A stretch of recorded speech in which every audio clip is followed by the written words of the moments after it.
Hello hi. അപ്പോൾ ഇന്ന് നമ്മുടെ ഉത്സവമൊക്കെ കഴിഞ്ഞിട്ടുള്ള പിറ്റേ ദിവസമാണ്. അപ്പോൾ ഇങ്ങനെ എല്ലാവരും കൂടെ കൂടിയിരുന്നപ്പോൾ നമുക്കൊരു ബിരിയാണി വെച്ചാലോ എന്നൊരു ആലോചന.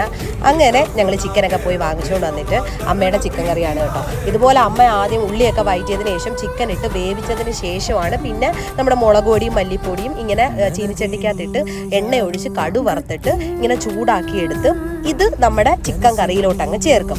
അങ്ങനെയാണ്. പക്ഷേ ഭയങ്കര ടേസ്റ്റാട്ടോ ഇങ്ങനെ കറി വെക്കുന്നത്. എനിക്കിങ്ങനെ ഒരു ട്രൈ ചെയ്യണമെന്നാണ് ഞാൻ വിചാരിക്കുന്നത്. നല്ല ടേസ്റ്റായിരുന്നു. ഞാൻ ടേസ്റ്റ് ചെയ്ത് നോക്കി കേട്ടോ. ഞാൻ ആദ്യമായിട്ട് അമ്മ ഇങ്ങനെ വെക്കുന്നത് കാണുന്നത്. അത് കഴിഞ്ഞിട്ട് ഞാനാണ് ചോറ് വെച്ചത്. അമ്മയ്ക്ക് ചോറ് വെക്കാൻ വലിയ എക്സ്പെർട്ട് അല്ല കേട്ടോ, ചിലപ്പോൾ വെന്തു പോവും. അങ്ങനെ ഞാൻ നമ്മുടെ ഗ്രാമ്പൂ കറുകപ്പെട്ട എല്ലാം കൂടെ എടുത്തും വെച്ചിട്ട് ചോറൊക്കെ റെഡിയായി. അത് കഴിഞ്ഞിട്ട് ദമ്മ് ചെയ്തു. ഇഡ്ഡലിക്കുട്ടത്തിനകത്താണ് ദമ്മ് ചെയ്തത്. ഈ വിറക് അടുപ്പിനകത്ത് വെച്ച് കഴിക്കുമ്പോൾ ഒരു പ്രത്യേക ടേസ്റ്റാണ് കേട്ടോ. അത് നമുക്ക് പറയാൻ പറ്റില്ല, കാരണം നല്ല ടേസ്റ്റായിരുന്നു ചിക്കൻ ബിരിയാണി കഴിക്കാൻ. എസൻസ് ഒക്കെ ചേർത്ത് സെറ്റായി.